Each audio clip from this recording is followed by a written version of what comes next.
La primera de las formaciones que vimos de estos reinos que se armaron cuando se disolvió el Imperio Romano de Occidente eran los reinos romanos germánicos. Ahora tenemos que pensar, o para refrescar quiénes eran los germanos, que se trata de pueblos que son sedentarios. Eso significa que estaban establecidos en un territorio fijo y ese territorio en general era el alrededor del imperio. Cuando cae el Imperio Romano se van a asentar en las tierras de lo que antiguamente había sido el Imperio Romano. Estos pueblos que eran sedentarios se organizaban en aldeas. Su actividad económica principal era la agricultura y ganadería.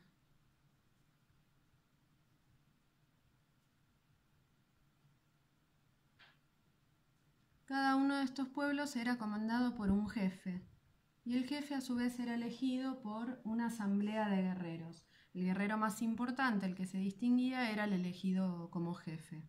En el año 476, cuando cae el Imperio Romano de Occidente, se forman los reinos romanos germánicos.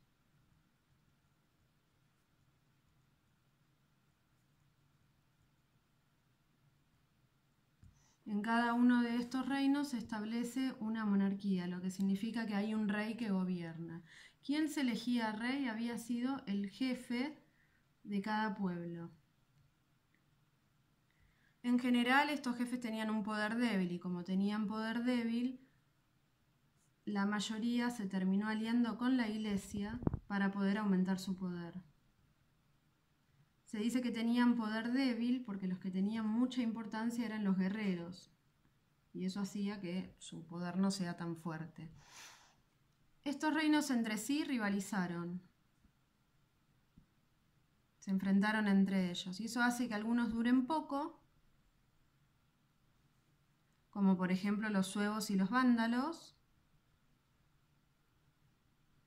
y otros duran un poco más, tienen larga duración, como los francos y los visigodos.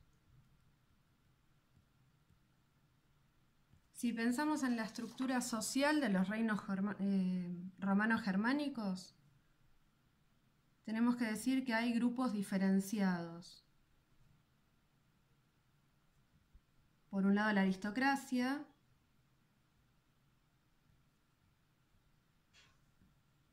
formada por el rey y los jefes guerreros,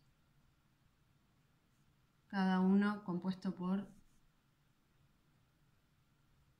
sus ejércitos particulares, y por otra parte, la mayoría de la población era campesina. Recuerden que dijimos que la actividad económica principal era la agricultura, y esa es la agricultura de subsistencia.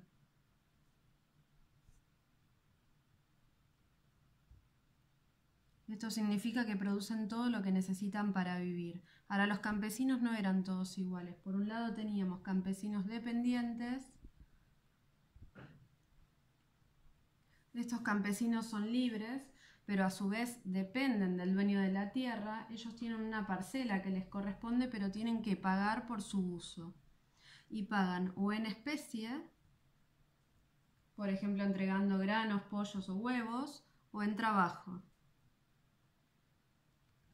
Por otra parte, hay campesinos que son completamente libres. Estos campesinos son pequeños propietarios de tierras, tienen sus propias tierras y no le deben obediencia a nadie. También hay esclavos, pero ya casi no quedan esclavos. Recuerden que era muy caro sostener los esclavos y ya son cada vez menos.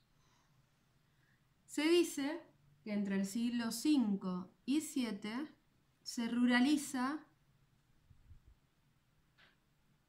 la sociedad.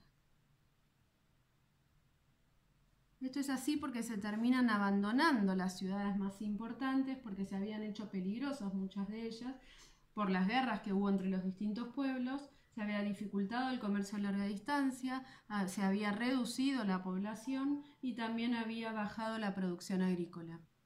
Y eso llevó a que las ciudades sean abandonadas y mucha gente se traslada al campo. Esas son las características principales de los reinos romanos germánicos.